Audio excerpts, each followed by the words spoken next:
Family means everything to Leon and Nina Merrick. As young children, the Holocaust survivors lost everyone and everything. My daughter, my grandchildren is the only relatives we have. I am the only survivor of my family, so my grandson means a lot to me. And he was on Nina's mind when she answered her phone a few weeks ago. He said, "Hi, Grandma, how you doing?"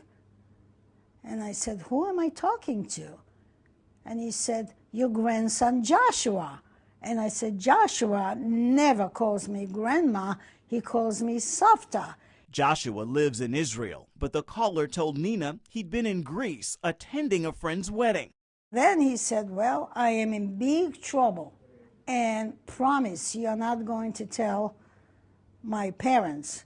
So the story goes and grows. The caller was supposedly in jail because he wrecked a rental car. I am in big trouble. They would not let me go, get out of the country until I pay the damages. I said, "So how much are the damages?" He said, $3,500. Nina then gave the phone to her husband, who pressed the caller for a number to call him back. He said, "No, I cannot give you the number. I'm going to pay you back every penny. Don't worry, don't worry. If you're not going to give me the money, then they're not going to let me leave the country."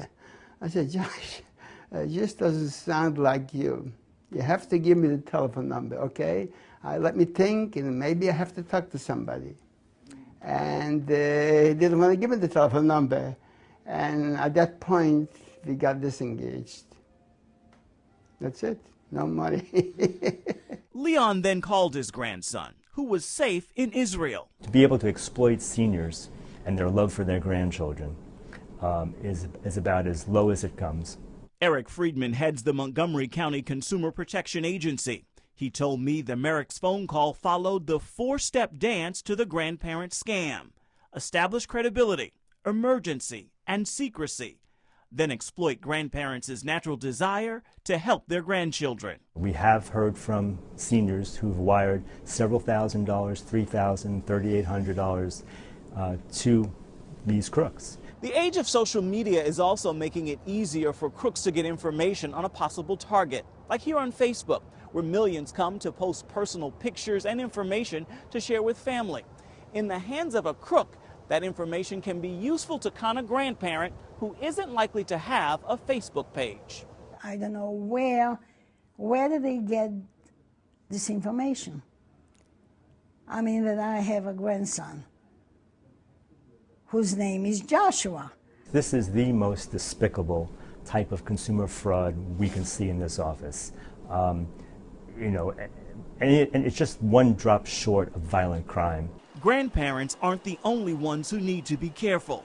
Friedman encourages all consumers never rush to wire money anywhere unless you know for sure who will get it. Typically, wiring money is no different than handing cash to someone. Once they run away, the money is gone. And the Merricks share their own advice after almost becoming a victim. He had answers for everything, everything. But it is important for people to ask questions, personal questions, to make sure that this is their loved ones. Ephraim Graham, CBN News, Montgomery County, Maryland.